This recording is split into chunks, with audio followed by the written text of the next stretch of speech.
Okay, welcome. This is Jen the Liberty Lion. Now we're at part 5 of lecture 3 in Austin's book, How to Do Things with Words. And I'm continuing on with the authority and power to do things and procedures. Okay, so next we have examples of beta, already, of course, trenched upon, called misexecutions. Beta 1, the procedure must be executed by all participants correctly. These are flaws. They consist in the use of, for example, wrong formulas. There is a procedure which is appropriate to the persons and the circumstances, but it is not gone through correctly. So the persons and the circumstances are correct, but it hasn't been followed correctly. The procedure hasn't been followed correctly. Examples are more easily seen in the law. They are naturally not so definite in ordinary life where allowances are made. The use of inexplicit formulas might be put under the heading, also this heading, but also under this heading falls the use of vague formulas and uncertain references. For example, if I say my house when I have two, or I say, I bet you the race won't be run today when there is more than one race arranged. This is a different question from that of misunderstanding or slow uptake by the audience, us. A flaw in the ritual is involved. However, the audience took it. So it doesn't matter how you took it. It doesn't matter if you thought it was a law. It doesn't matter if you followed it. If there's a flaw, there's something wrong. One of the things that cause particular difficulty is the question whether, when two parties are involved, consensus ad ideum is necessary. It is essential for me to secure correct understanding as well as everything else. In any case, this is clearly a matter of falling under the beta rules and not under the gamma rules. Beta 2, the procedure must be executed by all participants completely. So not just correctly, but completely. These are hitches. We attempt to carry out the procedure, but the act is abortive. For example, my attempt to make a bet by saying, I bet you 6 pence is abortive unless you say, I take you on, or words to that effect. My attempt to marry by saying, I will, is abortive if the woman says, I will not. My attempt to challenge you is abortive if I say, I challenge you, but I fail to send round my seconds. My attempt ceremonially to open a library is abortive if I say, I open this library, but the key snaps in the lock. Conversely, the christening of a ship is abortive if I kick away the chocks before I have said, I launched this ship.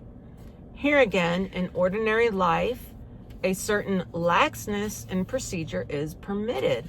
Otherwise, no university business would ever get done. Naturally, I don't know if he meant that as a joke or not when he said university. Naturally, sometimes uncertainties about whether anything further is required or not will arise. For example, are you required to accept the gift if I am to give you something?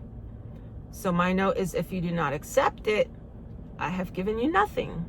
It was then just an offer without an acceptance. Okay, remember, some people are saying that taxes are like a gift. You give it, they accept it. Once they accept it, it's over. If you write the paper, you sign the paper, their forms, and you send it in, you have promised. You've promised, and they've accepted your promise, and then they order you. So he says, certainly in formal business, acceptance is required, but is this ordinarily so? Some uncertainty or similar uncertainty arises if an appointment is made without the consent of the person appointed. The question here is, how far can acts be unilateral? Similarly, the question arises as to when the act is at an end, what counts as its completion. In all this, I would remind you that we are not invoking such further dimensions of unhappiness as may arise from, say, the performer making a simple mistake of fact, or from disagreements over matters of fact, let alone disagreements of opinion.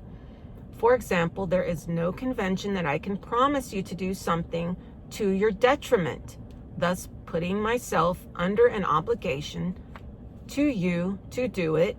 But suppose I say, I promise to send you to a nunnery, when I think, but you do not, that this will be for your good, or again, when you think it will be, but I do not, or even when we both think it will, but in fact, as may transpire, it will not. So I say this is interesting because the way we think about a thing changes the meaning of the words, even when the words do not change. I promise to send you away might seem to some people as a threat and others like a gift. So historical context is important when we talk about things like our organic documents. He says, have I invoked a non-existent convention in inappropriate circumstances? Needless to say, and as a matter of general principle, there can be no satisfactory choice between these alternatives, which are too unsubtle to fit subtle cases. There is no shortcut to expounding simply the full complexity of the situation, which does not exactly fit any common classification. It may appear in all this that we have merely been taking back our rules, but this is not the case. Clearly, there are these 6 possibilities of infelicity, even if it is sometimes uncertain which is involved in a particular case, and we might define them, at least for given cases, if we wished. And we must, at all costs, avoid oversimplification, which one might be tempted to call the occupational disease of philosophers if it were not their occupation. And my notes are, I think something should be said here, and I'm not exactly sure about it. It's something that I've heard but didn't pay a lot of attention to at the time, so it is not a claim I'm making, but more of an observation in a question form, a pondering, if you will, and something for you to all think about. Okay, so the public laws are called acts. Acts are something that even though they may be written in the past, they require you to perform a certain way now.